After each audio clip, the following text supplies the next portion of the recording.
There are two things that I think that great leaders need to have: empathy and perspective. And I think these things are very often forgotten. Leaders are so often so concerned about their status or their position in an organization, they actually forget their real job. And the real job of a leader is not about being in charge, it's about taking care of those in our charge. And I don't think people realize this, and I don't think people train for this. When we're junior, our only responsibility is to be good at our jobs. That's all we really have to do. And some people actually go get advanced educations so that they can be really good at their jobs, accountants or whatever, right?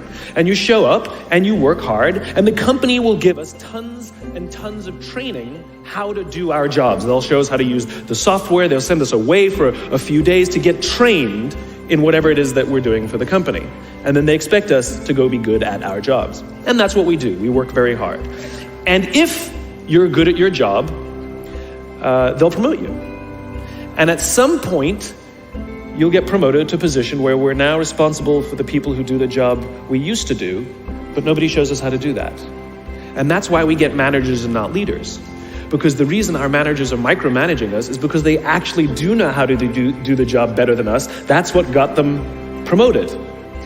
Really what we have to do is go through a transition. Some people make it quickly, some people make it slowly, and unfortunately some people will never make that transition at all. Which is we have to go through this transition of being responsible for the job and then turning into somebody who's now responsible for the people who are responsible for the job. And as I said before, one of the great things that is lacking in most of our companies is that they are not teaching us how to lead. And leadership is a skill like any other. It is a practicable, learnable skill. And it is something that you work on. It's like a muscle. If you practice it all the days, you will get good at it and you will become a strong leader. If you stop practicing, you will become a weak leader.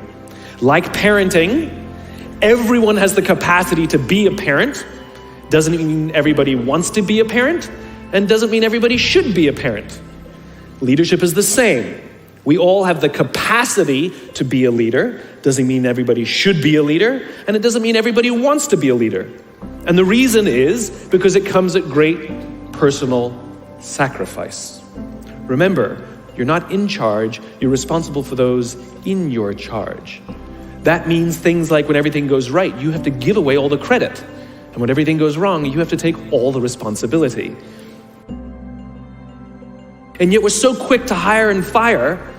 You can't hire and fire your children. If your kids are struggling, we don't say, you got to see at school, you're up for adoption. At the end of the day, great leaders are not responsible for the job. They're responsible for the people who are responsible for the job. They're not even responsible for the results. So why is it that when somebody has performance problems at work, why is it that our instinct is to say, you're out? We do not practice empathy. What does empathy look like? Here's what empathy looks like. You walk into someone's office, someone walks into your office and says, your numbers are down for the third quarter in a row. Are you okay? I'm worried about you. What's going on? We all have performance issues. Maybe someone's kid is sick. Maybe they're having problems in their marriage. Maybe one of their parents is dying. We don't know what's going on in their lives. And of course it will affect performance at work. Empathy is being concerned about the human being, not just their output. And we have to practice empathy.